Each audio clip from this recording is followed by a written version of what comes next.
Mr. galing sa abroad na gustong sorpresahin ang kaniyang misis sa pag-uwi, ay siya pala ang masusurpresa dahil nagsama na ang kaniyang misis at ang kaniyang kumpare at nagkaanak pa.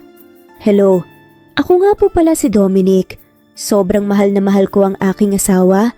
Ginawa ko ang lahat para sa kanya, kaso hindi ko inaasahang pagtataksilan niya ako. Dahil sa labis na pagmamahal ko sa kanya, ay hindi matanggap ng aking puso't isipan na nawala na siya sa akin.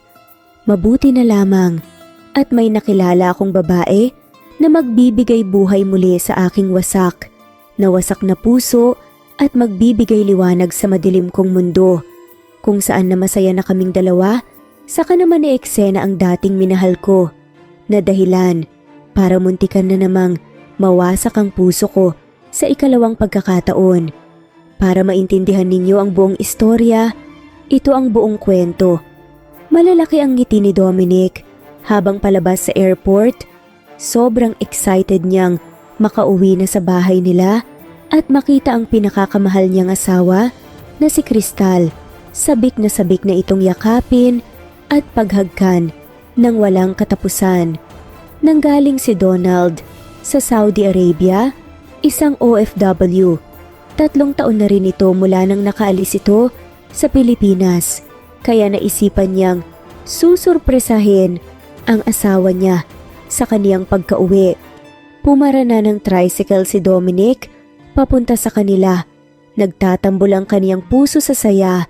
Hindi na siya makapaghihintay na makita ang kaniyang mahal at pati na rin ang pinapatayo nilang pinapangarap na bahay.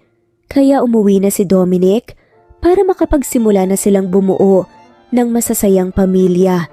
Bumaba si Dominic sa tresil nang matanaw niya ang magandang bahay na nakatayo sa bakuran nila.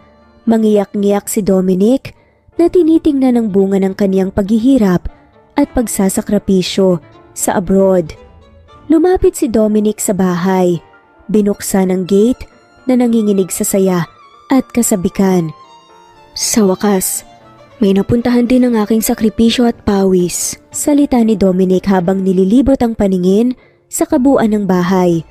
Pumasok si Dominic ng tuluyan sa loob ng bahay dahil hindi nakalock ang pintuan. Mahal? Tawag ni Dominic sa kaniyang asawa. Walang narinig na ingay si Dominic, kaya naglakad ng diretso si Dominic sa isang hallway, isa itong sala. Parehong gulat na gulat si Dominic at ang lalaki't babae na naghahalikan sa sofa. Sino ka? Bakit ka nakapasok sa pamamahay namin? Galit na usisa ng lalaki kay Dominic.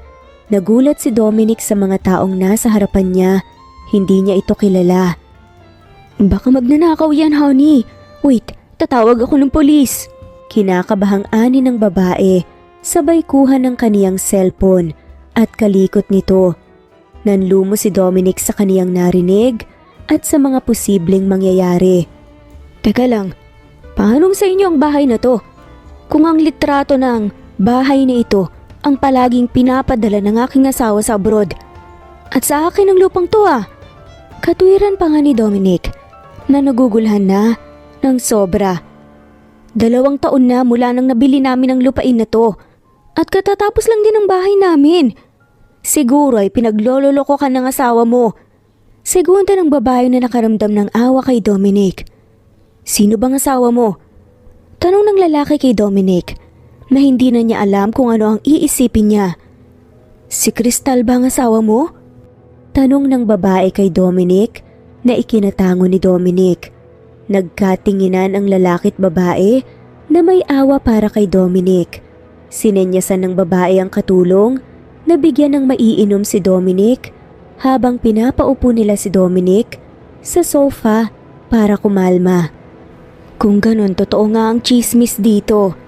Ani ng babae na ikinaigting ng tenga ni Dominic. Napakunot noon siya. Chismis? Na ano? Mas mabuting ikaw na mismo makakaalam pare. Ani ng lalaki, sabay tinapik ang balikat ni Dominic na nagpapahiwatig na magpapakatatag ka. Kahit sobrang naguguluhan pa si Dominic sa mga nangyayari, ay humingi ito ng paumanhin sa mag-asawa sa kaniyang pagpasok sa kanilang bahay bago lumabas na buong akala niya ay ang bahay na pinapagawa niya. Napabuga na lang si Dominic ng malalim na buntong hininga at mabilisang pinunasan ang mga nagbabadyang luha sa kaniyang pisngi. Madaming naglalaro sa isipan ni Dominic ng mga katanungan na gustong-gusto na niya masagot. Dominic? Napabalik sa huwisyo si Dominic nang marinig ang tinig ng kaniyang asawa na sobrang sabik na sabik niya nang marinig. Napaluhang tiningnan ni Dominic ang kaniyang asawa na mahal at miss na niya. Ngumiti si Dominic dahil sa kasabikan ay mas nagbabadya ang kaniyang mga luha at tumakbong lumapit sa kaniyang asawa. Kasabay ang pagyakap ng sobrang higpit at inulanan ng halik ang kaniyang noo na halatang mahal at sabik na sabik sa kaniyang asawa. Mahal ko, miss na kita ng sobra. Sa wakas nayakap na din kita ulit na dati hanggang panaginip at imahinasyon ko lamang. Puno ng emosyon na sabi ni Dominic, pero parang taob ang kayakap-yakap ni Dominic dahil naninigas ito ng sobra, nagtatambol ang kaniyang puso dahil sa takot at pangamba. Nakauwi ka na pala? Bakit hindi ka man lang nagsabi? Nauutal na sabi ni Crystal na nagpapatigil kay Dominic. Pakiramdam ni Dominic ay hindi natutuwa ang kaniyang asawa na makita siya, pero hindi niya na lang ito pinansin. Gusto sana kitang sorpresahin, mahal ko, malambing na sagot ni Dominic. Nasulyapan ni Dominic ang malaki na bahay na buong akala niyang sa kanila, kaya naalala niya ang patungkol dito. Mahal, pwede bang ipaliwanag? Darling, bilisan mo na dyan. Hinahanap ka na ng baby natin, miss ka na namin ng sagad. Naputo lang sasabihin ng Dominic nang biglang lumitaw ang kumpare ni Dominic na si Junard. May karga-kargang batang babae na ngumungwa na papalapit sa kinaroroonan nila Dominic at Crystal. Kitang-kita ni Dominic kung paano nanigas sa kinatatayuan ang kumpare niya nang magkasalubong ang kanilang paningin kasabay ang paglunok ng sariling laway dahil sa takot. Tiningnan ni Dominic ang kaniyang asawa na ngayon ay sobrang takot ang kaniyang mga mata habang nanginginig ang buong kalamnan nito. Mama! Ngawa ng bata habang tumitingin kay Crystal. Hindi napigilan ni Dominic ang kaniyang mga luha. Nagkusang tumulo ang kaniyang mga luha habang nakatulala na lamang at para bang huminto sa pagproseso ang kaniyang isipan, hindi niya maproseso ang nangyayari. Taimtim na umiiyak si Dominic habang nakakuyom ang kaniyang kamao. Hindi niya aakalaing siya pala ang susurpresahin ng kaniyang asawa. Magpapaliwanag ako. Ano pang ipapaliwanag mo sa akin, Crystal? Lintik, ito bang ibubungad mo sa akin? Nagpapakapagod ako, nagsasakripisyo akong balayo sa'yo para maibigay lahat ng mga luho mo para makapagsimula tayo ng maayos. Tapos ito lang? Ang sakit, Crystal! Galit na sigaw ni Dominic habang umiiyak. Pinipigilan ang kaniyang sarili na mabuhatan ng kamay ang asawa dahil sa matinding frustration na nararamdaman ni Dominic. Mas nanginginig sa takot si Crystal habang paupong umiiyak sa lupa. Nagtiwala ako sa iyo, Crystal. Halos oras-oras ay inaasam ko na sana makayakap na kita ng mahigpit. Na sana matapos na agad ang kontrata ko para makauwi na sa iyo. Habang ikaw, nakikipaglampungan sa iba, sa kumpare ko pa talaga. Isa pa, nasaan ang bahay na sinasabi mong napundar ko? Yan, matatanggap ko pa na wala kang napagawang bahay pero itong kagaguhang ginawa mo hinding-hindi. Sigaw ni Dominic at napahagulgol na lang sa pag-iyak. Ganoon din si Crystal na halos mawalan na itong hininga sa kakaiyak. Ang kakapal ng inyong mga mukha. Ginamit niyo pala talaga ang pera kong pinaghirapan ko sa sariling kawalanghiyaan niyo. Pinandidirihan kita. Tiimbagang nasabi ni Dominic habang pinapahira ng kaniyang mga luha. Galit na galit si Dominic. Kahit konting awa para sa asawa niya ay hindi niya na nararamdaman dahil sa matinding sakit na idinulot nito. Binaba ni Junard ang batang babae at umiiyak itong tumatakbo sa kanlungan ni Kristal na naghahalo na ang sipon at luha sa kakaiyak. May mga iilang kapitbahay na rin ang nakaagaw ng kanilang eksena. Pare, pag-usapan natin to ng maayos. Hindi ka ba nahihiya? Pinagtitinginan na tayo ng mga tao. Pakiusap ni Junard kay Dominic na ikinangisi na nga lamang ni Dominic ng pino na mas lalong nagpapainit sa kanyang kalamnan. Isa ka pang traidor ka! Sigaw ni Dominic at sinuntok ng malakas si Junard sa kaliwang pisngi. Dahil sa malakas na puwersa ay napaatras si Junard na agad nilapitan ni Dominic at dinambahan ulit ng isang malakas na suntok si Junard na ikinatihaya nito sa lupa. Pinagkakatiwalaan kita ng sobra. Sa dami ng nagawa ko sa'yo, aahasin mo lang pala ako. Papatayin talaga kitang hayop ka. Nag-aapoy sa galit na sigaw ni Dominic.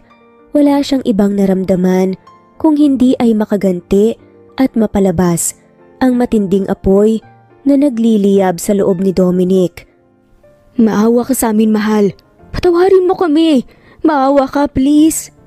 Umiiyak na pagsusumamo ni Kristal habang yakap-yakap ng mahigpit ang binti ni Dominic na pinipigilang makalapit kay Junard na ngayon ay halos mawalan na ng malay na nakahiga sa lupa. Namimilipit sa sakit na dumudugo na ang kaniyang mukha. Maawa? Ikaw naawa ka ba sa akin? Mahal na mahal kita ng sobra, Kristal. Alam mo yan, nag-abroad ako para sa magandang buhay na maibigay ko sa'yo. Pero itong ginawa mo sa akin, niloko mo ko. Niloko niyo ako. Nagwawalang sigaw ni Dominic habang lumuluha at kitang-kita sa mga mata at kilos ni Dominic na nasaktan ito ng sobra at nangihinayang ng labis. Patawarin mo ko, mahal. Natukso lang ako. Huwag na huwag mo kong tatawaging mahal na para bang mahal mo talaga ako. Kung mahal mo talaga ako, Kristal, hinintay mo ko at hindi nagpatukso. Baka nakakalimutan ninyong dalawa. Kasal tayo, Kristal. Magkita na lang tayo sa korte. Matigas na sabi ni Dominic at puwersahang inalis ang mga yakap ni Kristal sa kaniyang mga binti. Para namang nabaliw si Kristal sa kaniyang narinig, kaya napaluhod na lamang itong nagmamakaawa na wala nang pakialam si Dominic. Nadadapang umiiyak naman ang batang sumusunod kay Kristal na mas lalong nagpapasikip sa dibdib ni Dominic. Kahit papaano ay nakaramdam ng awa si Dominic sa bata. Tiningnan ni Dominic si Junard na nakatayo na ito at putok na putok ang mukha niya. Agad siyang nilapitan ni Dominic at kinuwelyohan. Sayong-sayo na ang asawa ko. Magsama kayong pareho. Buwisit ka sa buhay ko. Puno ng galit na matigas na sabi ni Dominic at dinambahan ulit ng isang malakas na suntok si Junard na ikinaubo nito ng dugo bago tumalikod si Dominic. Kinuha ni Dominic ang kaniyang mga gamit at dala at mabilis na pumara ng tricycle. Narinig niya pa ang pagtawag at paghikbi ng kaniyang asawa na nagmamakaawang lingunin niya pa na nagdudulot ng pagbiyak ng puso ni Dominic. Parang piniga ang kaniyang puso at piniraso-piraso ng maliliit sa matinding kirot at hapdi na kaniyang nararamdaman dahilan upang mapahagulgol sa pag-iyak si Dominic ng sobra. Saan po tayo, sir? Naiilang na tanong ng driver. Sa kabilang barangay lang po. Ihatid niyo na lang po ako doon. Dodoblehin ko ang bayad. Sagot ni Dominic na pilit pinipigilang hindi pumiyok ang kaniyang boses. Balak ni Dominic na sa kaniyang nakakatandang kapatid na si Dante na lang muna siya mamalagi. Pagkarating ni Dominic sa bahay ni Dante ay bumuhos lalo ang kaniyang mga luha na agad namang sinalubong ng mahigpit na yakap ng kaniyang kapatid kahit nagtataka ito sa nangyayari. Sobrang close nilang magkakapatid kaya komportable si Dominic na umiyak at maglabas ng nararamdaman kay Dante. Naawa ng sobra si Dante sa kaniyang kapatid. Dinala ni Dante si Dominic sa isang videoke bar na 24/7. Pwedeng uminom kahit anong oras mo gusto. Nagpakalunod si Dominic sa alak na tila ba hayok na hayok itong uminom, habang ang mga mata ay parang agos na walang hanggang nagbabadyang mga luha. Sobrang naawa ni Dante kay Dominic, ang isang kagaya ni Dominic na napakabait at mapagmahal na asawa ay nakayang iniwan. Grabe siya, kuya. Hindi man lang niya ako iniisip, ang sakit. Alam mo kung gaano ko kamahal si Crystal. Ang hirap tanggapin. Sabi ni Dominic sa gitna ng kanyang pagtangis, saka tinunggana naman ang isang bote ng beer. Ganito pala ang pakiramdam ng pinagtaksilan. Ang saklap. Sad nga nito. Kitang-kita talaga sa pagmumukha niya na sobrang nasaktan talaga ito. Ilabas mo lang lahat ng yan, tol. Masakit lang yan sa umpisa. Makakalimot ka rin. Ani ni Dante habang tinapik-tapik ang balikat ni Dominic. Sana nga, kuya. Sana nga magawang makalimot ang puso ko sa unang babaeng minahal ko ng sobra. Ganyan lang yan sa umpisa, tol. Makakayanan mo rin yan, ikaw pa? Bilib na bilib ako sa'yo eh. Siguro kasalanan ko rin yun. Sana hindi na lang ako nag-abroad. E di sana hindi naghanap ng iba si Crystal. Pagsusumamo ni Dominic habang binabalikan ng panahon na masayang masaya silang dalawa ng kaniyang asawa na nagbibigay kirot sa dibdib niya ng sobra. Yan ang malito, lang sisihin mo ang iyong sarili sa pagtataksil ng iyong asawa. Pinili mong mangibang bansa para sa magandang buhay ninyong dalawa. Kaya pinili niya ring pagtaksilan ka. Hindi mo yun kasalanan. Kontra ni Dante kay Dominic na nagpapahikbi na naman kay Dominic. Sobrang miserable ng sarili ni Dominic. Para itong lantang-lanta na tanim na nawalan na ng pag-asa. Lumipas ang mga oras. Nagkatamaan na ng alak ang magkakapatid. Inaya na ni Dante si Dominic na uuwi na sila, ngunit nagmamatigas ng ulo si Dominic. Wala siyang ibang gustong gawin kung hindi ang lunurin sa alak ang kaniyang sarili para maibsan ang kirot na nararamdaman niya. Naintindihan naman ni Dante ang kapatid, kaya sinabihan niya ito na mauna na siyang uuwi. Babalikan niya na lang si Dominic kapag umaga na. Umuwi na si Dante, kaya parang baliw na nakikipag-usap si Dominic sa kaniyang sarili habang patuloy na naglalaro sa kaniyang isipan ang masasayang pagsasama ng kaniyang asawa sa araw ng kanilang mga pangako at sumpaan sa harap ng simbahan sa mga plano nila sa buhay, kung ilan ang magiging anak lang nila dapat at ang mga destinasyon na gusto nilang pasyalan. Lahat ng iyon ay naglaho na parang bula na ikinawawasak ng sobra ng puso ni Dominic. Mag-uumaga na ng mapag-isipan ni Dominic na uuwi na ito, pinilit niyang tumayo at naglakad kahit napagiwang-giwang na ito sa paglalakad. Sobrang sakit na ng kaniyang ulo, nahihilo siya ng sobra pero pursigido siyang makauwi. Hinahawak-hawakan ni Dominic ang bawat sulok bilang suporta, pero nang makahakbang lang ito ng 5 ay napasubsob ito sa semento. Napahiga ito sa semento. Pinipilit ni Dominic na tumayo, ngunit wala nang sapat na lakas ang kaniyang katawan. Lulong na sa alak, kaya wala nang magawa si Dominic kung hindi ipikit ang mga mata habang nakadapa sa semento. Kinabukasan maagang nagbukas ng kaniyang karenderya. Si Daisy laking gulat niya nang may isang lalaking nakahiga sa harapan ng kaniyang karenderya. Natatakot na tiningnan niya ito, baka bangkay ito, nang hinawakan ni Daisy ang dibdib nito at may pulso pa kaya nabuhayan ito ng loob. Napatakip ng ilong si Daisy nang pumasok sa ilong niya ang baho ng alak. Ganyan talagang napapala sa mga lasinggero kahit saan na nakakatulog kahit may katabi na tae. Natatawang sambit ni Daisy nang hindi kalayuan ay may tae na ng aso. Gumalaw bigla ang lalaki at inalis ang kaniyang braso sa pagkakatakip sa kaniyang mukha. Namangha si Daisy ng sobrang pogi at kisig ng lalaking ito. Agad na tinawag ni Daisy ang kaniyang inay na tulungan siya sa pagtayo sa lalaki dahil makakaabala ito sa mga customer nila na dadating. "Kilala mo bang lalaki na to, Daisy?" Tanong ng inay ni Daisy habang inaayos nilang lalaki sa maliit na kama sa likuran ng karinderya nila. "Hindi ko alam na Sobrang lasing naman ng lalaking to." Sagot na nga lamang niya. "Mukhang hindi taga rito ang lalaking to. Hindi ko namumukhaan Sambit ng alay habang inuusisa ang pagmumukha ng lalaki. "Kaya nga yan din ang napansin ko, sino kaya to?" Sabi na lamang ni Daisy habang tinitignan ang kabuuang mukha ng lalaki. "Sige, kami na lang muna bahala sa karinderya.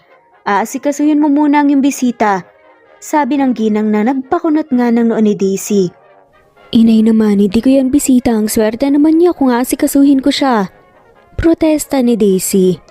"Ang lakas ng bayag mong tulungan niyang tao na yan tapos hindi mo paninindigan?" Napakamot na lamang si Daisy sa kaniyang ulo. Wala na siyang ibang choice kung hindi sundin ang sinabi ng kaniyang inay. Lumabas na silang dalawa sa silid.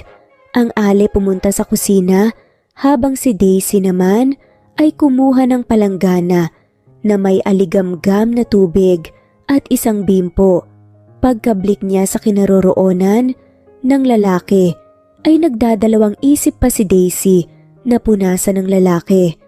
May nahulog na pitaka galing sa bulsa ng jacket ng lalaki at nagkalat ang mga ID nito. Pinulot ito ni Daisy. Binasa ni Daisy ang pangalan ng ID. Ang lalaking ito, Dominic Suarez. "Nice name Sambit ni Daisy at mabilis na binalik ang mga gamit na nalaglag. Baka mapagkamalan pa siyang mangnanakaw.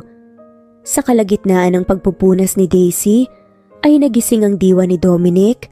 Nagulat si Dominic pero napapaaray rin dahil sa sakit ng sipa ng alak sa katawan niya. "Sino ka? Nasaan ako?" Nauutal na tanong ni Dominic habang iniinta ang matinding kirot sa sentido niya. "Ako si Daisy at nasa karinderya ka namin. Yan kasi palasing-lasing ng sobra, hindi naman makauwi sa kanila." Nagtutunog asar pa nga na sagot ni Daisy. "Mama ba kita?" "Abat hoy, hindi naman siguro ako ganun katanda para mapagkamalan mo yung mama no. Ayan kung magpakalasing kasi, sana hindi sobra-sobra, dapat may limitasyon pa rin." Naasar na sagot ni Daisy habang nakapamewang pa talaga. "Ayan, ganyan kasi ang mama ko, bungangera." Segunda pa ni Dominic na ikinainis lalo ni Daisy.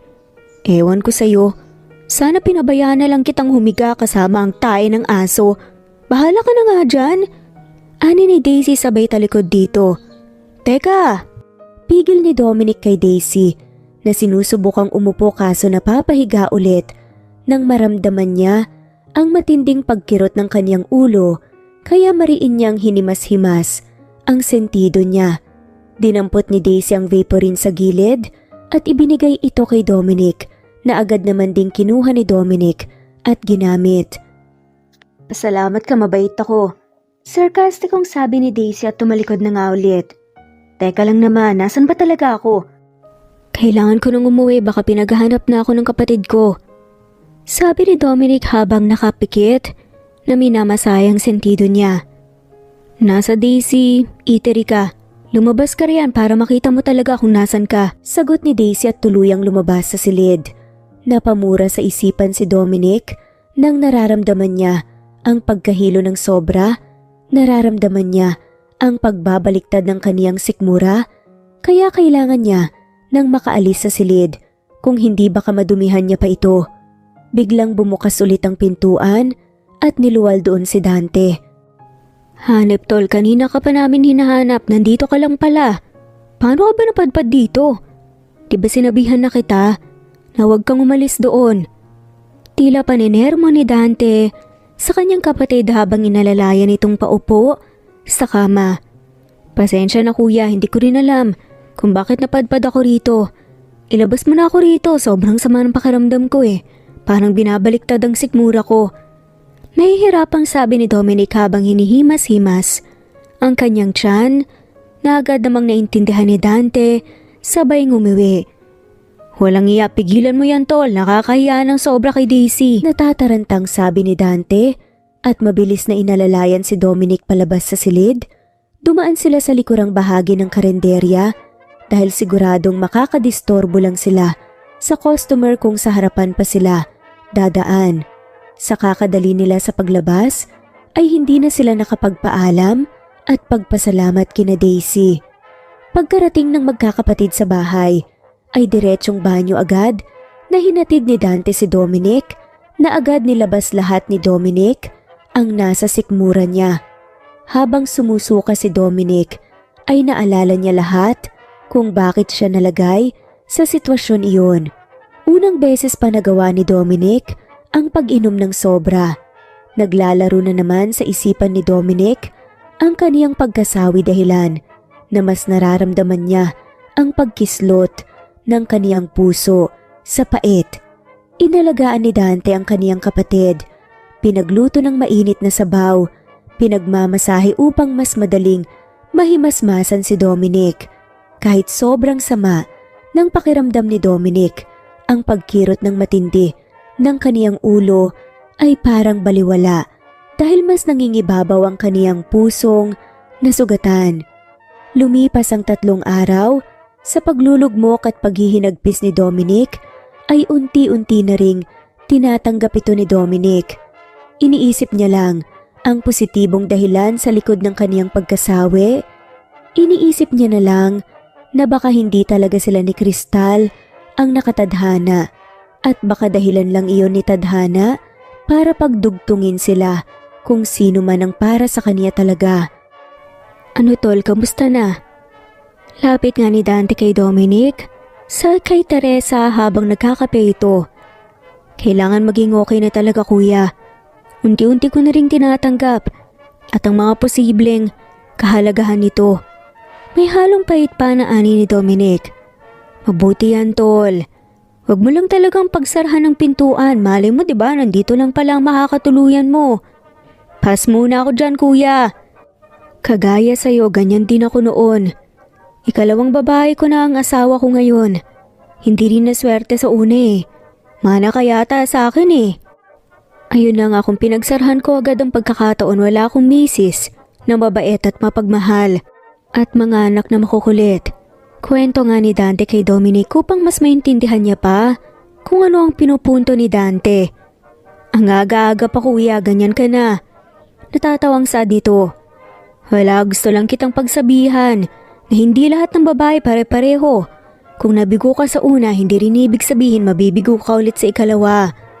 Paliwanag ni Dante na ikinatango nga ni Dominic. Oo na kuya. Good. Bili ka nga muna ng mauulam natin dyan tol. Utos nga ni Dante kay Dominic sabay abot ng pera. Ako na kuya. Nakikitira nga lang ako rito eh. Tanggi ni Dominic. Para ka namang ibang tao dyan, sige ikaw bahala. Tumayo na si Dominic at inayos ang suot niyang short, saka naglakad patungo sa sentro. Natanaw niya ang nakaplaka na Daisy Eatery na nagbibigay alaala kay Dominic. Panahon na rin siguro para magkaharap sila ni Daisy at formal na magpapasalamat. Anong sa atin sir? Bungad ng isang ale habang nagsaserve ng ulam. Nandyan po ba si Daisy? Tanong ni Dominic. Tumingin ang ale kay Dominic at nagulat pa ito nang makilala niya si Dominic. Ikaw pala yan iho, kamusta ka na? Okay naman po. Nahihiyang sagot nga ni Dominic nang maalala niya ang kanyang kalagayan nang mag-cross ang kanilang mga landas. Mabuti naman kung ganun. Sige tatawagin ko lang upo ka muna dyan. Ani ng ale sabay turo kung saan uupo si Dominic at naglakad na nga papasok sa likod ng karinderya.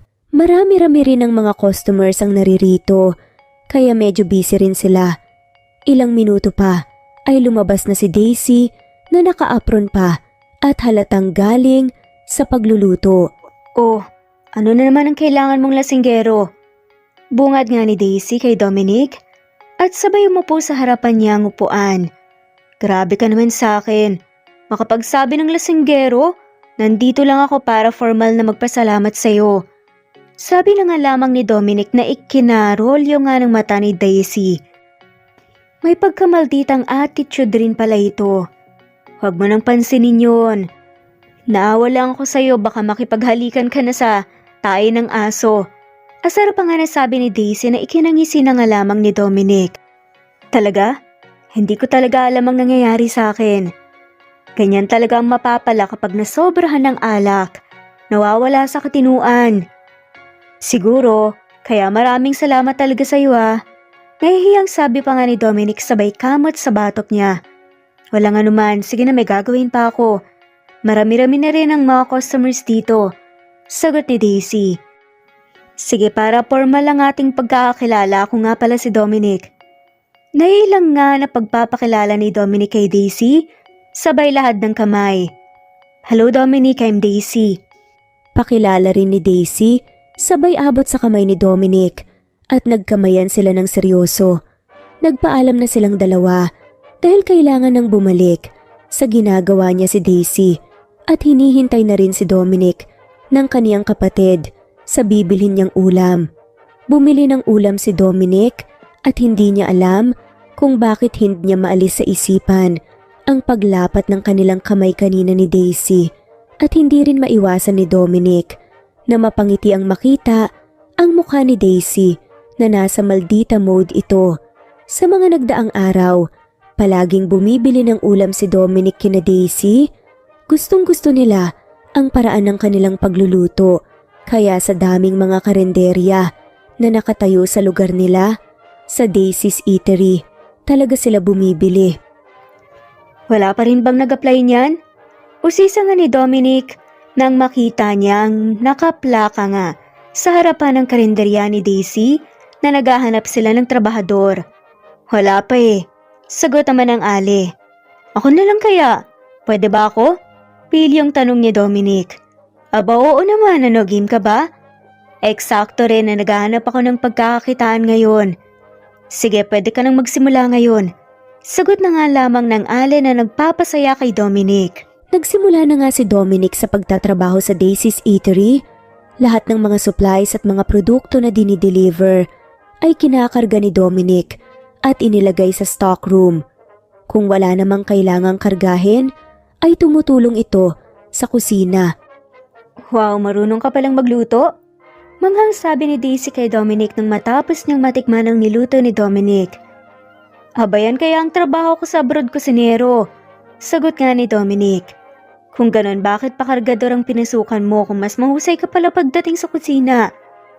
Siyempre, trabahador hinahanap niyo eh.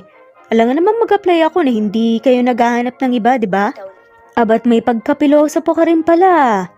Tas kilay na sabi ni Daisy na ikinangisi na nga lamang ni Dominic. Switch mood ka na naman yan, sige na. Kumuha ka na ng lalagyan. Sabi na nga lamang ni Dominic. Abat angas makautos sa sino bang boss dito? Pagtataray ni Daisy. Eh ikaw ang mas nakakaalam dito eh, sorry naman boss. Hoy kayong dalawa riyan, bilisan nyo ng kumilos, mamaya na yung moment nyo dyan. Litaw ng Ali na halatang pagod na ito. Parehong natameme ang dalawa at naiilang na kumilos. Walang nagawa pa si Daisy kaya kinuha niya na lang ang lalagyan na agad hinainan ni Dominic. Lumipas ang isang buwang pagtatrabaho ni Dominic, kina Daisy ay mas nakilala niya rin ang totoong Daisy. Sa paglipas ng mga panahon ay hindi namamalayan ni Dominic na nakakalimutan niya ang pagkasawi ng kaning puso tuwing kasama niya si Daisy. Kaya napag-isip-isip si Dominic na mag-file ito ng divorce gamit ang perang savings niya sa bangko na sana gagamitin nila ni Crystal. Mabilis na lumapit si Dominic kay Daisy nang marinig niya itong sumigaw. Nadatnan ni Dominic na may tumutulong dugo sa daliri ni Daisy. Mabilis na hinawakan ni Dominic ang kamay ni Daisy at iniihipan ito habang nakakunot ang noo ni Daisy dahil sa hapdi. May emergency kit ba kayo? Natatarantang tanong ni Dominic. Ako na, maliit lang naman din yan. Naiilang na sagot nga ni Daisy na parang hindi Nadinig ni Dominic. Masakit ba? Nag-alalang sabi ni Dominic habang tumitingin kay Daisy na ikinabahag ng buntot ni Daisy. Sobrang lapit ng kanilang mga mukha, ilang dangkal na lang ay maghahalikan na sila. Wala sa huwisyong napatango na lang si Daisy dahil hindi na niya alam ang gagawin. Hindi niya maipaliwanag kung ano ba dapat ang ikikilos niya. Nagulat ng sobra si Daisy nang sinubo ni Dominic ang kaniyang sugatan na daliri. Napaigtad si Daisy nang maramdaman niyang parang sinisipsip ni Dominic ang dugo sa kadinura sa lababo. Parang walang buhay na minamasdan lang ni Daisy ang ginagawa ni Dominic dahil sa pagkailang na dahan-dahang nagpapamula sa pisngi niya. Tinuro ni Daisy kung saan ang emergency kit na agad naman ding ginamot ni Dominic ang kaniyang daliri. Salamat Sige, pahinga na lang muna ako sa loob. Naiilang na sabi ni Daisy na hindi kayang tingnan ng mga mata ni Dominic at nagmamadaling lumabas sa kusina.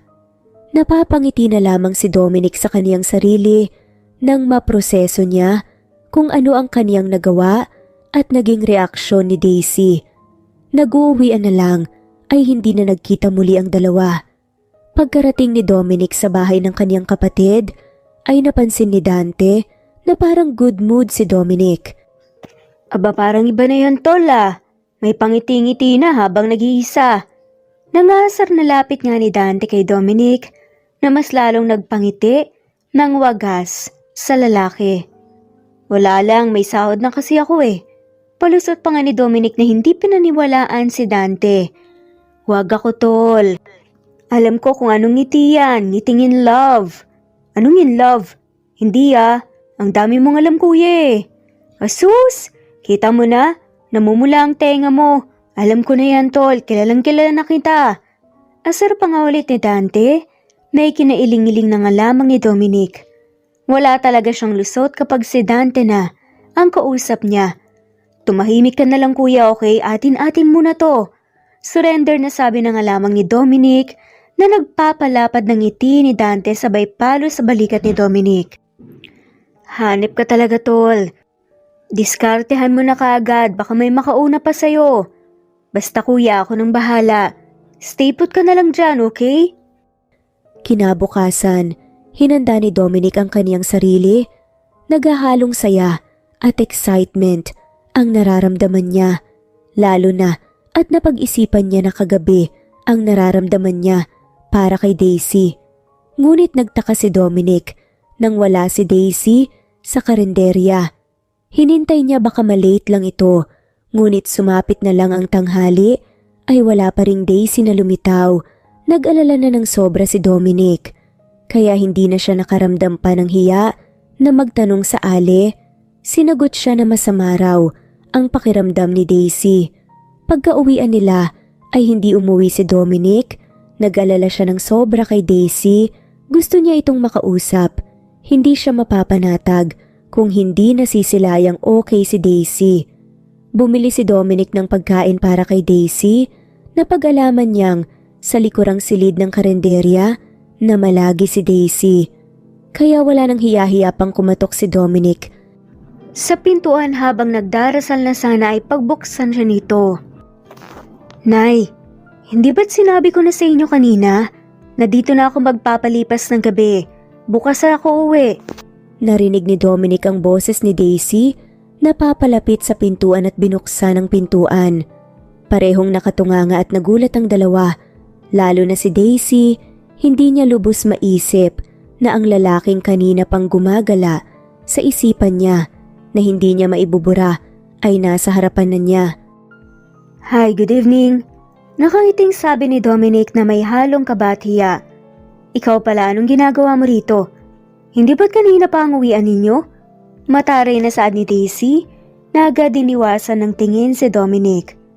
Nandito ka lang pala. Bakit hindi ka man lang lumabas?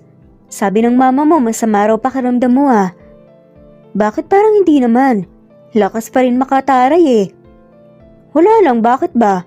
Yan lang ba ang sadya mo? Magpapahinga na ako. Iniwasan mo ba ako? Bakit hindi ka man lang makatingin sa akin? Tanong ni Dominic na ikinataas ng kilay ni Daisy.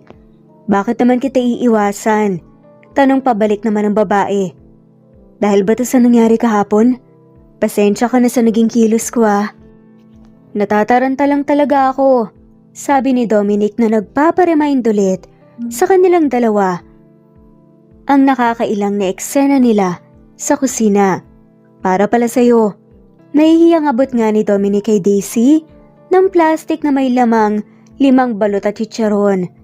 Naalala ko kasi na paborito mo ang mga yan. Dagdag pang sabi ni Dominic at nahihiyang namumula namang inabot ito ni Daisy. Nagabal ka pa, salamat. Sagot naman ni Dominic. No problem, sige mauna na ako. Tinignan ko lang talaga if okay ka lang ba. At mukhang okay ka naman. Baka gusto mong sabayan ako kumain itong dala mo. Aya nga ni Daisy na ikinaningning ng mata ni Dominic. Sige ba, paborito ka rin ng mga yan Sang-ayon ni Dominic na may ngiti. Gumilid si Daisy upang makapasok na si Dominic sa silid ng tuluyan. May maliit na center table sa loob. Umupo si Daisy at inaya si Dominic. Nagsimula na silang kumakain ng balut at chicharon habang nag-uusap na para bang napupuno ang kanilang parehong damdamin. Sobrang saya nila. Paano ba yan? Wala na, ang bilis mo kasi kumain Nangasar pang nasabi ni Dominic na ikinakunot ng noo ni Daisy. Kaya ko nga umubos ng isang tray niyan Proud pang sabi ni Daisy habang naglalagay ng alkohol sa kamay. Tara, 8:00 pa naman ng gabi. Marami pa niyan sa labas, game ka? Tara, basta libre mo Parehong masaya si Daisy at Dominic na lumabas at pumuwesto sa isang stall nang nagtitinda ng balut na ang katabi ay ihawan. Nag-order si Dominic ng ilang inihaw at pinagsabihan si Daisy na kumain hanggat gusto niya pa. So you mean ang time na lasing ka, heartbroken ka? Kaya pala halos magpapalunod ka sa alak. Sabi ni Daisy habang kumakain ng inihaw na isaw. Oo, kaya salamat tinulungan mo ko. Sabi ni Dominic habang binabalatan ng balot. Bakit ka pala heartbroken ng time na yun? Tanong nga ni Daisy.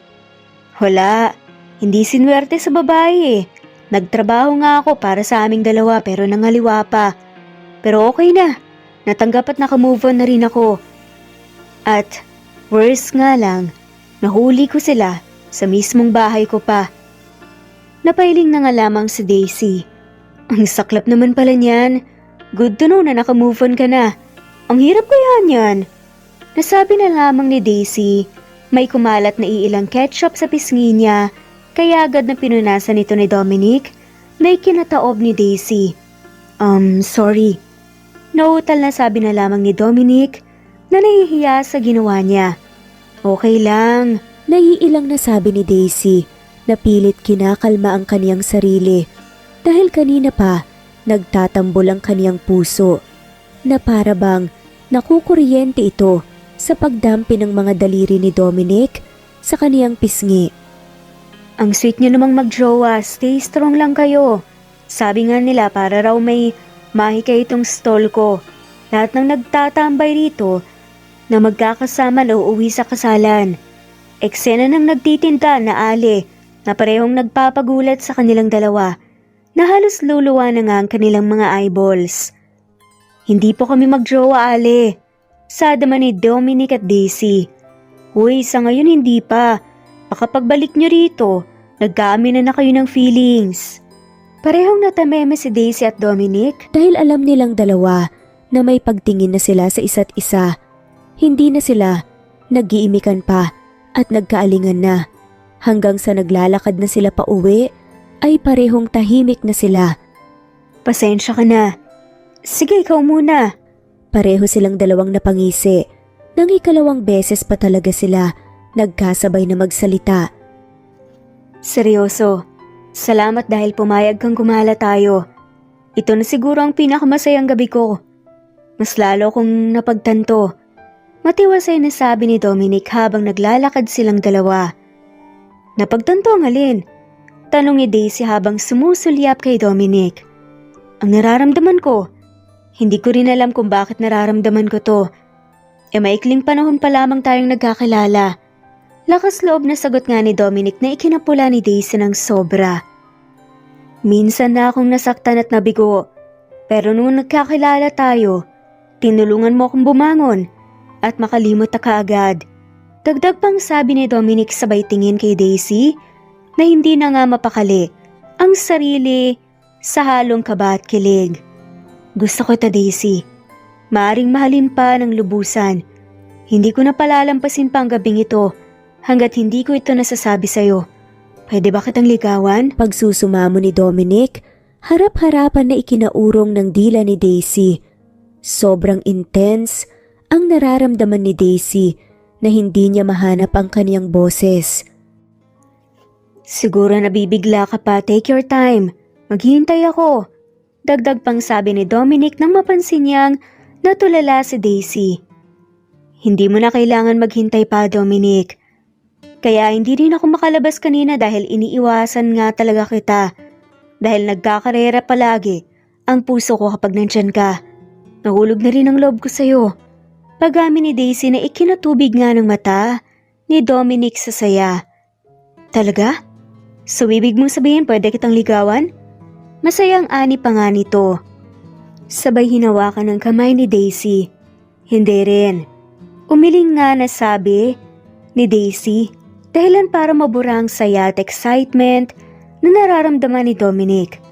Bakit pa natin papatagalin kung pareho naman tayong masaya sa magiging bunga, di ba? Saka yung panliligaw na yan para sa teenagers lang yan. Tayo malapit na ngang lumampas sa kalendaryo eh. Pilyong sabi ni Daisy na ikinangisi ni Dominic. Uy, 26 pa lang ako, malayo pa. Same lang pala tayo eh. Kaya bagay tayo. Banat pa nga ni Dominic na ikinatawa na lamang nilang dalawa. So ayaw mo nang ligawan kita at saka pareho tayong nararamdaman? Ibig sabihin? Tila nag-iisip na sabi ni Dominic. Ibig sabihin simula ng gabing to tayo na. Masayang dugtong pa nga ni Daisy. Sabay hinawakan ng mahigpit ang magkabilang kamay ni Dominic. Talaga? Hindi mo alam kung gaano mo ako pinasaya. Parang bata na sigaw ni Dominic sa sobrang sobra na nagpapahiwatig talaga na masayang masaya siya. Nagyakapan silang may mga ngiti sa kanilang puso bago nagpatuloy sa kanilang paglalakad na ngayon ay magkahawak kamay na. Sige, dito na lang ako, mag-ingat ka pa uwi. Ani nga ni Daisy nang nasa tapat na nga sila ng karinderya ni Daisy. Bukas na lang ulit. Tugon naman ni Dominic. Good night. Paalam ni Daisy sabay kala sa kanilang pagkakahawak kamay. Good night. Nakangiting saad pa nga ni Dominic habang parang kinikilig. Binuksan na ni Daisy ang pintuan at nagpaalam na kay Dominic pero agad itong pinigilan ni Dominic. Teka Daisy, wala man lang bang good night kiss dyan?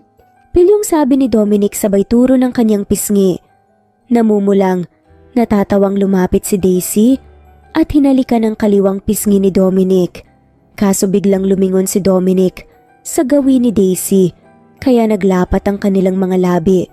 Halos luluwa na ang mata ni Daisy dahil sa sobrang gulat pero napalitan din ng pagkiliti sa kaniyang kaibuturan dahil sa kilig. Dahil di alam kung ano ang magiging kilos ni Daisy, mabilis siyang pumasok sa loob at kumaway na lamang kay Dominic. Wala namang pagsisidla ng saya na nararamdaman ni Dominic habang naglalakad na pauwi sa kanila. Para siyang dinuduyan sa sarap ng pakiramdam, ang pakiramdam na mahal ka rin ng mahal mo. Kinabukasan, nagtaka si Dante sa naging mood ni Dominic, kakaiba sa lahat ng umagang bungad ni Dominic. Uy, bakit good mood kaya Tol? May nangyari ba kagabi? Ang tagal mong nakauwi eh. Sino ba namang hindi magiging good mood niyan? Kuya, kung hindi niya ako pinayagang manligaw sa kanya. Proud na tanong nga na sabi ni Dominic na ikinanguwi ni Dante. Ano namang nakakasaya sa sinabi mo? Hindi ka na nga pinayagang manligaw ng taong gusto mo eh. Masaya ka pa? Hindi niya ako pinayagang manligaw kuya kasi kami na kaagad. Sabi nga ni Dominic sabay taas baba ng kanyang kilay na nagpapagulat kay Dante ng sobra. Wow, iba ka talaga tol. Wait, sinong babae ba yan? Si Daisy ba yan? Chismosong usisa pa nga ni Dante. Bakit pa ba ako nagtanong? Obvious na obvious naman eh. Pero tol, pinapaalala ko lang sa'yo. Nasa batas, kasal ka pa rin. Salita ni Dante na pumatay sa maayos na mood nila. Alam ko naman yun kuya. At alam mo rin na nag-file na rin ako ng divorce. Hinihintay lang ang pirma ni Crystal. May halong lungkot na sagot pa ni Dominic. Alam ba ito ni Daisy? Wala siyang alam pero gagawin ko ang lahat na ma-approve agad ang divorce papers namin ni Crystal sa lalong madaling panahon. Atin-atin lang muna to kuya. Nagkaintindihan ng magkakapatid. Naglalakad si Dominic papuntang trabaho. Hindi niya mapigilang isipin ang patungkol sa status niya. Ang katotohanang kasal pa siya. May nadaanan si Dominic na nagtitinda ng bulaklak. Kaya napangiti ito nang maisip si Daisy. Agad siyang bumili at nakangiting iniisip ang magiging reaction ni Daisy. Magandang umaga sa pinakamagandang babae na iniibig ko. Corny na bungad nga ni Dominic kay Daisy nang madatna niya itong nagwawali sa harapan ng karinderya. Naku Dominic, ang aga-aga pa.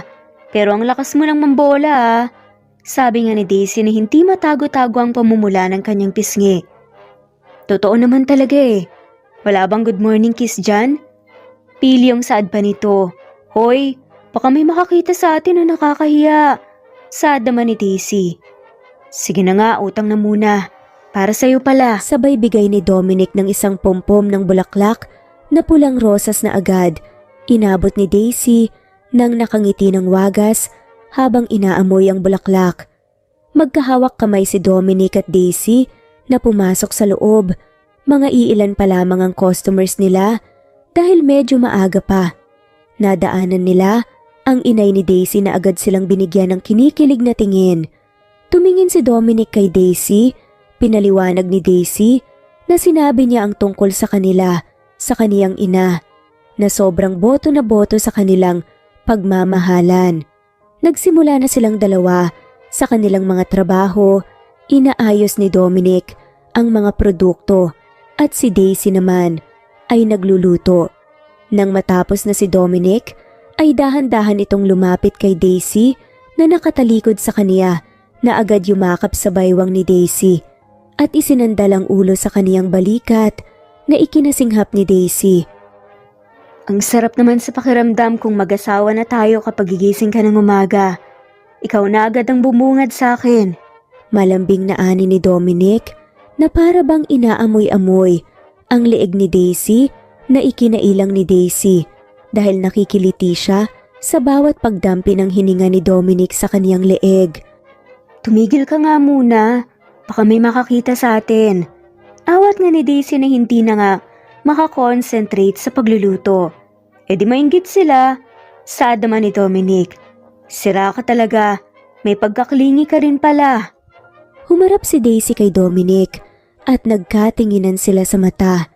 Hinalikan ni Dominic si Daisy na agad namang tinugon ni Daisy ng buong pagmamahal habang ang kanilang mga puso ay napuno ng kasiyahan at kagalakan. Lumipas ang ilang buwan ay wala pa ring pinagbago ang pagmamahalan nila, Dominic at Daisy, kung ano sila noong unang araw na naging sila ay ganoon pa rin sila. Isang pagsasama na maaring ihahambing sa perpektong pagsasama na nagkakaintindihan. Go mahal, kaya mo yan! Malakas na hiyaw ni Daisy kay Dominic nang naglalaro ng dart si Dominic upang makakuha ng teddy bear. Nasa arcade sila, ngayong dalawa na mamasyal. Ayan, malapit na mahal! Sigaw na naman ni Daisy nang muntik na itong tumama.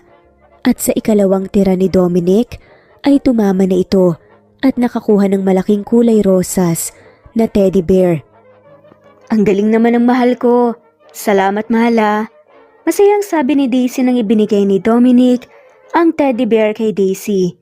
Siyempre nanonood ang lakas ko eh. May bayad yan uy.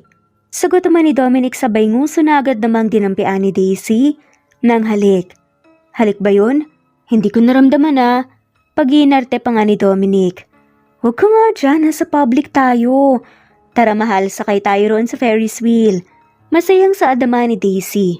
Agad na pinagsaklop ni Daisy ang kanilang kamay ni Dominic at agad itong hinila papuntang pila sa sasakay sa Ferris wheel. Nang makasakay na sila sa loob, ay kitang-kita mo talaga kung gaano sila kasaya at kontento sa isa't isa. Kinuha ni Dominic ang teddy bear at nilagay sa upuan sa kaniyakap ng mahigpit si Daisy na agad ginawa rin ni Daisy. Sobrang saya ko talaga na nakilala kita, mahal.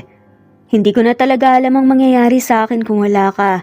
Parang ayoko na yatang mabuhay kung hindi ka kasama. Mahinahong salita ni Dominic na ikinangiti ni Daisy. Kaya nga mahal, ang corny man pakinggan pero pareho tayo nang iniisip. Ayoko na ng iba. Gusto ko nang ikaw ang makakasama habang buhay. Salita ni Daisy na ikinataba ng puso ni Dominic. Wala talagang mas masasarap sa pakiramdam kung talagang nagmamahalan kayong dalawa. Kaya ng palaging sinasabi natin, mahal, na palaging makikinig sa isa't isa at palaging pipiliin na magkaayos kung may problema. Oo nga mahal, nakatatak na yan sa isipan ko, I love you. Masuyong saad pa ni Daisy, I love you more, mahal. Sinserong sagot ni Dominic, saka pinagdugtong ang kanilang mga noo habang nag-uusap ang kanilang mga mata na puno ng pagmamahal. Lumipas ang mga araw, mas lumalim pa ang pag-iibigan ng dalawa. Wala silang ibang ninanais kung hindi ang makasama ang bawat isa sa araw-araw. Masayang nagsiserve ng mga orders si Daisy sa customers habang si Dominic ay nasa kusina pinagpapatuloy ang pagluluto. Ikaw ba si Daisy? Kalabit ng isang babae kay Daisy at agad nang umiti si Daisy at tumango. Ikaw pala, may pangiti-ngiti ka pa, ang kapal ng mukha mong kumakaringking sa asawa ko. Galit na sigaw ng babae na si Crystal sabay hablot sa kamay ni Daisy, paharap sa kaniya at sinampal ng sobrang lakas. Hoy babae ka, respeto naman, ang daming tao. Anong ginawa mo sa anak ko? Nanakit ka agad. Lapit ng inay ni Crystal at dinepensahan si Daisy. Napaawang ang bibig ni Daisy sa naging impact ng pagsampal kasabay ang pagpatak ng kaniyang luha. Yang malandi mong anak ang turuan ninyo kung paano rumespeto. Kasal na nga yung tao, pinapatulan pa. Hoy, anong pinagsasasabi mo dyan, babae ka? Kahit kailan hindi ako pumapatol sa may asawa na. Galit ding sabi ni Daisy na ikinangisi lamang ni Crystal. Naagaw na ng mga kumakain ang eksena nila upang makaramdam ng hiya si Daisy. O talaga ba? Bakit ka pumatol kay Dominic? Ani ni Crystal na ikinagulat nilang lahat. Tila natamimi si Daisy sa kaniyang narinig na automatikong naging bala at pinuntirya ang kaniyang puso. Anong sabi mo? Tanong nga ng Ali. Bakit kayo gulat na gulat siyan? Bakit parang umurong yata ang dila mo rin, Daisy? Hindi ba maproseso sa isipan mo na pumatol ka sa may asawa na? Kabit ka? Matapang na asar ni Crystal na nagpapailing-iling kay Daisy. Hindi siya naniniwala sa pinagsasabi ni Crystal. Hindi totoo yan, inggit ka lang sa amin ni Dominic dahil halos perfect boyfriend na siya ng lahat. Sinisiraan mo lang kami. Paglaban ni Daisy sabay dinuro-duro si Crystal na hindi lamang binigyan ng pansin ni Crystal, tinawanan niya lang ito na nakakaasar habang may dinudukot sa loob ng bag niya na brown envelope.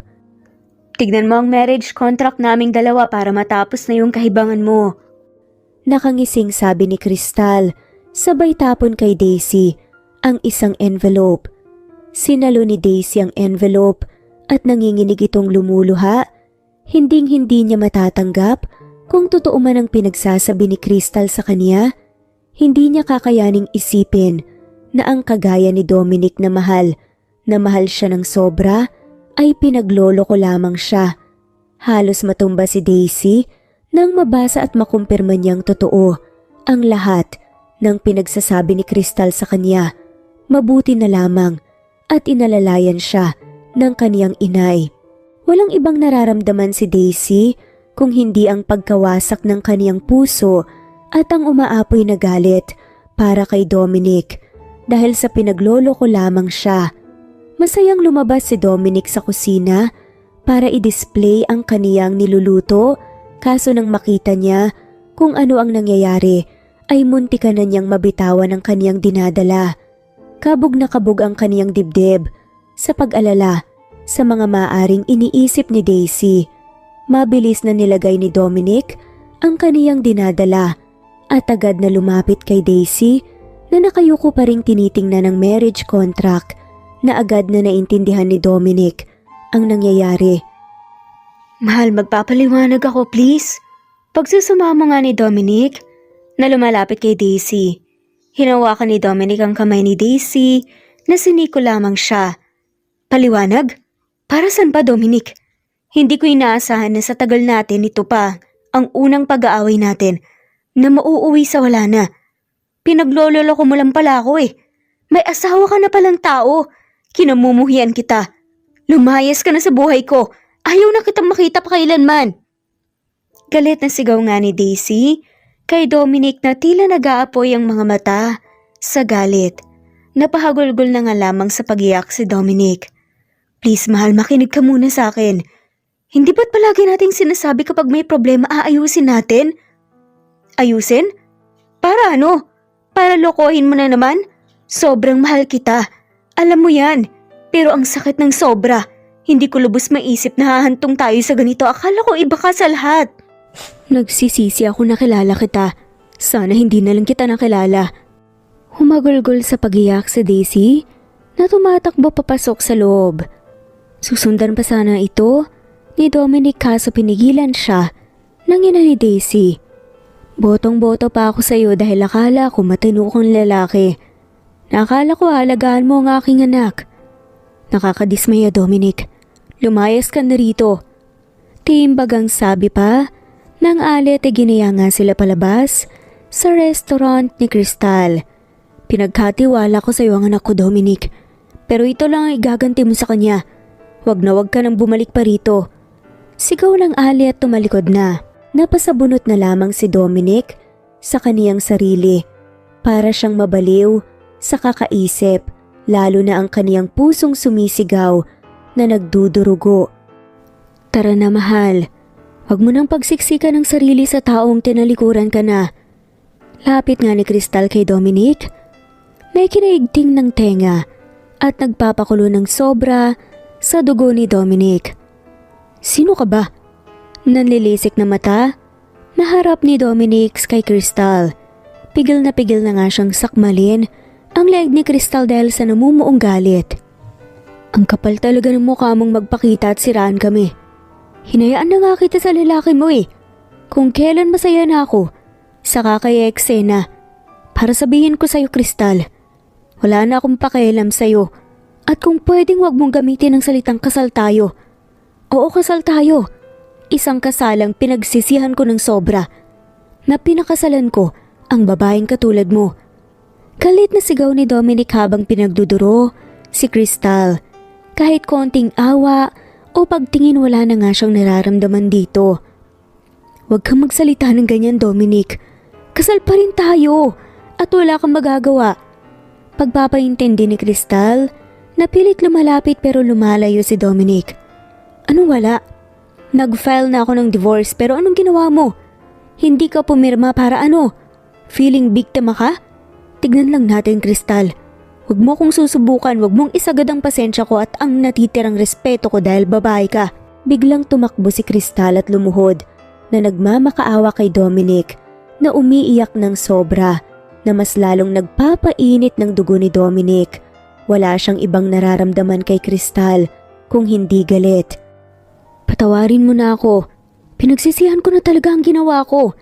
Nadukso lang ako pero ikaw ang mahal ko. Maniwala ka sa akin. Ikaw lang ang lalaking minahal ko ng sobra.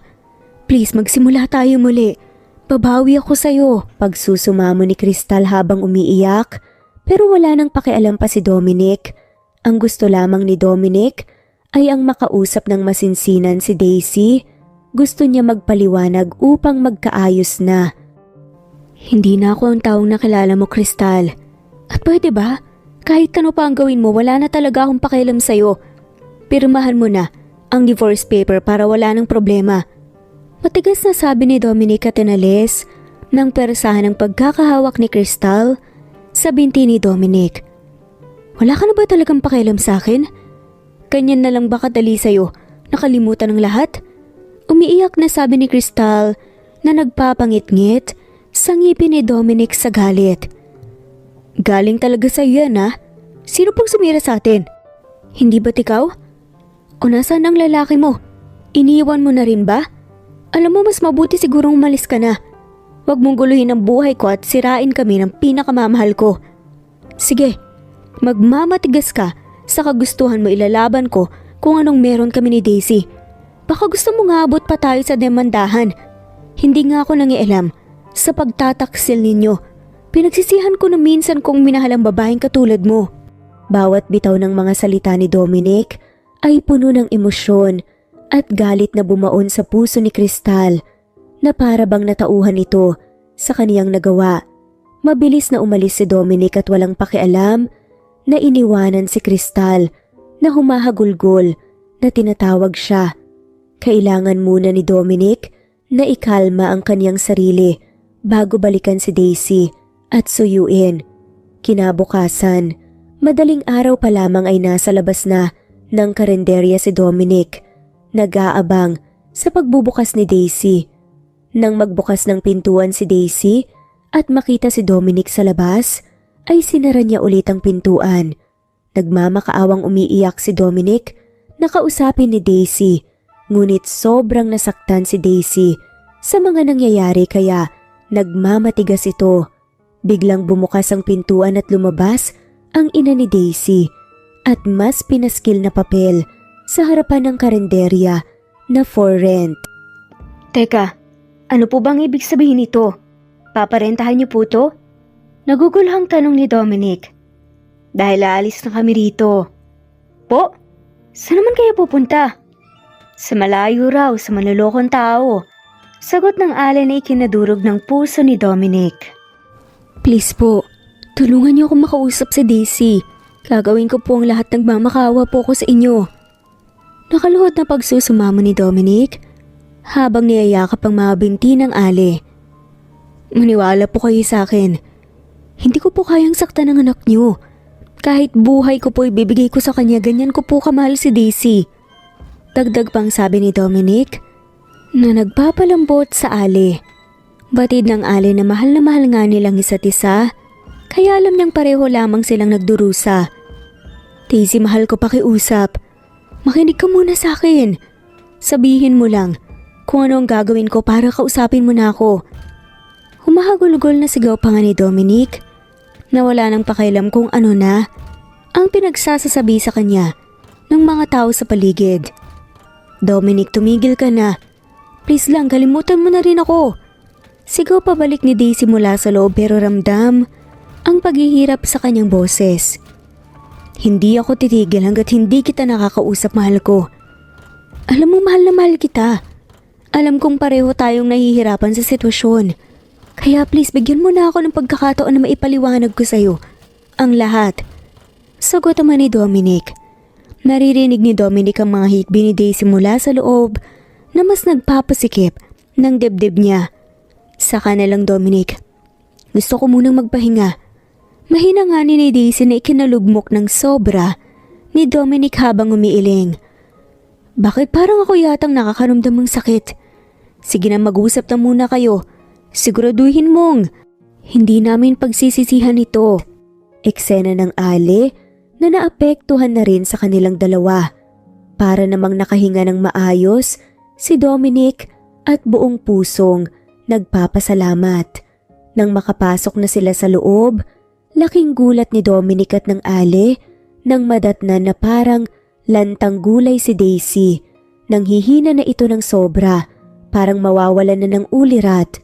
Naghahalong takot at pangambang kinakarga ni Dominic si Daisy palabas habang pumapara naman ng tricycle ang ale. Nang nasa biyahe na sila papuntang hospital, ay humihikbi namang hinalik-halikan ni Dominic ang kamay ni Daisy, sabay nagdadasal ng masinsinan. Pagkarating nila, sa hospital ay inasikaso rin agad sila. Matapos ang ilang minutong pagsusuri kay Daisy, ay inilipat na rin sila sa kwarto. Nakaupo lamang si Dominic sa tabi ng hospital bed habang lumuluhang hinahawakan ng kamay ni Daisy na nagdarasal na sana ay gumising na si Daisy. Ang Ale ay umuwi sa kanila nang maalala na hindi pala nila napagsarha ng karinderya at para na rin kumuha ng mga gamit ni Daisy. "Mahal, gising ka na," maliwalas na sabi ni Dominic nang masilayan ang pagmulat ni Daisy. "Salamat Lord, hindi mo pinabayaan ang mahal ko." Umiiyak na sabi ni Dominic, sabay inulan ng halik ang kamay ni Daisy. "Nasaan ako? Bakit nasa ospital ako? Anong nangyayari? At ikaw, bakit ka naririto?" Naiinis na wika ni Daisy at hinawi ang kanyang kamay. Ngunit mas hinigpitan ito ng pagkakahawak ni Dominic. "Kumalma ka na mahal. Sabi ng doktor, bawal ka muna sa sobrang may emosyon. Patawarin mo ako kung nasaktan kita. Ayusin natin to mahal, please makinig ka muna sa akin." Pagmamakaawa ni Dominic, kasabay ang pag-uunahan ng kaniyang mga luha. Napaiwas na lamang ng tingin si Daisy dahil nanunubig na naman ang kaniyang mga mata. "Wala naman din akong choice, alam mo ring mahal na mahal kita. Kaya alang-alang sa mabubuong pamilya natin. Sabihin mo na lahat ng gusto mong sabihin, makikinig ako." Napaiyak na lamang sa tuwa si Dominic at hindi na sinayang pa ang pagkakataon. Sinabi niya lahat kung saan nagsimula hanggang sa napadpad siya kina Dante. Inamin niya rin na totoong kasal sila ni Crystal pero ongoing na ang process sa kanilang divorce paper. "Ikaw ang buhay ko, Daisy. Kayo nang magiging anak natin. Hindi ko kakayaning malayo sa'yo. Sobrang natakot ako mahal na baka tuluyan ka mawala sa akin. Kahit inaayawan mo na ako, nandito pa rin ako patuloy na nilalabanan ka." Sinserong sabi ni Dominic na parehong nagpapaiyak at nagbibigay ng ginhawa sa kanilang dalawa. "Pasensya ka na kung nagmamatigas akong makausap ka. Nasaktan lang. Halika nga rito, namiss kita ng sobra." Naluluhang sabi ni Daisy. Naluluha sa saya si Dominic na lumapit kay Daisy at nagyakapan sila ng sobrang higpit. Dinaramdam ang bawat presensya at pagpupuno sa pangungulila nila sa isa't isa na naghihilom sa kanilang mga sugat. "Oops, baka maipit si baby." Ani nga ni Dominic na sobrang natuwa. "Bakit hindi mo sinabi sa akin na mahal na buntis ka na pala? Pala ko sanang sorpresahin ka. Samansa din natin. Kaso kung sinurpresa sa pagsugod ng asawa mo." Nag-aalborotong sabi ni Daisy. "Correction lang, asawa ko noon at ikaw ang future wife ko." "Che." Taray nga na-react ni Daisy pero sa kaloob-looban kinikilig na. "Matagal ko na itong binili. Kaso, hindi ako makahanap ng tiyempo. Siguro ito na ang perfect timing para ibigay ko sa'yo at bilang pagbibigay assurance sa'yo na ikaw at ikaw lamang." Bilang sabi nga ni Dominic at may kinuha itong maliit na pulang kahon sa bulsa niya. Naluluhang tumitingin si Daisy sa kahon na binubuksan ni Dominic na isa itong engagement ring. "Daisy ng buhay ko, pwede ba kitang makasama habang buhay? Bumuo ng isang dosenang anak. Makasama hanggang parehong nakatungkod na tayo. Maaari ba kitang maging walang hanggan?" Puno ng emosyon na sabi ni Dominic habang tumitingin sa mga mata ni Daisy na naluluha na, natatawa dahil sa mga sinasabi ni Dominic. "Kahit hindi na ako magsalita, alam mo na kung anong sagot ko. Siyempre naman, maaari na maging tayo ng walang hanggan." Nakangiting sagot ni Daisy na hindi maiwasan ni Dominic na suyuin niya ng matamis na halik si Daisy dahil sa saya. May pag-iingat na kinuha ni Dominic ang singsing at masuyong inilagay ito sa daliri ni Daisy habang hindi mapigilan ang pagpatak ng kanilang mga luha. Mga luhang nagpapatunay kung gaano sila kasaya sa isa't isa. Lumipas ang ilang mga araw, Nagsama na si Dominic at Daisy sa isang bubong na may permiso sa inay ni Daisy. Nagsimula na rin si Dominic na gamitin ang kaniyang natapos na pinag-aralan upang makahanap ng mas disente at stable na trabaho para sa magiging pamilya nila ni Daisy. Mahal, nakauwi na ako. Tawag ni Dominic kay Daisy. Mabilis namang sumalubong si Daisy kay Dominic at yumakap ng mahigpit. Sabay halik. Dinala mo ba ang sinabi ko? Tanong ni Daisy. Pwede bang hindi? Siyempre naman para sa mahal ko at sa baby namin. Para namang kumikislap-kislap ang mata ni Daisy nang nilabas ni Dominic ang 1 kilong manggang hilaw at ang bagoong na niluto na. Halos tutulo na ang laway ni Daisy sa kakatitig ng mangga. Mabilis na kinuha ni Daisy ang dala ni Dominic at pumunta sa kusina para balatan ng mga mangga. Thank you so much, mahal ko. The best ka talaga. I love you so much. Masayang ani ni Daisy sabay inulan ng halik. Ang buong mukha ni Dominic na parang bata na sobrang saya dahil ibinigay ang gusto nito. Walang anuman, I love you more. Masayang sagot naman ni Dominic. Napapangiti na lamang si Dominic habang pinapanood si Daisy. May biglang kumatok sa pintuan nila kaya binuksan ito ni Dominic. Isa itong sulat. Nang buksan niya ito ay mas lalong sumaya si Dominic dahil naaprubahan na ang divorce paper nila ni Crystal. Ibig sabihin ay malayang tao na si Dominic at maaari na silang ikasal ni Daisy. Mas sumigla rin si Daisy nang malaman niya ito. Ito na lang ang kanilang hinihintay para makasal na sila. Hindi na nila kailangan ng bonggang kasalan. Ang gusto lamang nila ay ang papeles na magpapatunay na sila ay magkatuwang sa buhay. Masayang-masaya ang dalawa dahil sa wakas, nakatali na sila sa isa't isa talaga. At mas sumaya pa nga sila nang lumaki nga ang kanilang pamilya dahil biniyayaan nga sila ng hindi lang isa kundi 4 pa na mga cute na anak. Quadruplets at wala na nga silang mahihilin pa. One time, big time. Ang buhay, minsan ay masaklap. Pinaparanas ka ng kabiguan pero hindi ibig sabihin na dyan ka lang palagi. Yan ang magsisilbing lakas mo upang ikaw ay umasenso. Kung nabigo ka man sa unang pagkakataon, huwag kang sumuka at mawala ng pag-asa. Subukan mong lumaban ulit hanggang makamtan mo ang iyong inasam at kasiyahan. Kagaya ni Dominic, ang kanyang unang kabiguan sa pag-ibig ang nagdala sa kanya patungo sa taong nakatadhana talaga sa kanya sa ikalawang pagkakataon. Palaging tatandaan na palagi mong susundin kung ano man ang sinisigaw ng iyong puso. At dito na nga po nagtatapos ang kwentong pagmamahala nila Daisy at Dominic. Maraming salamat po sa lahat ng mga walang sawang sumusubaybay at shout out po sa inyong lahat.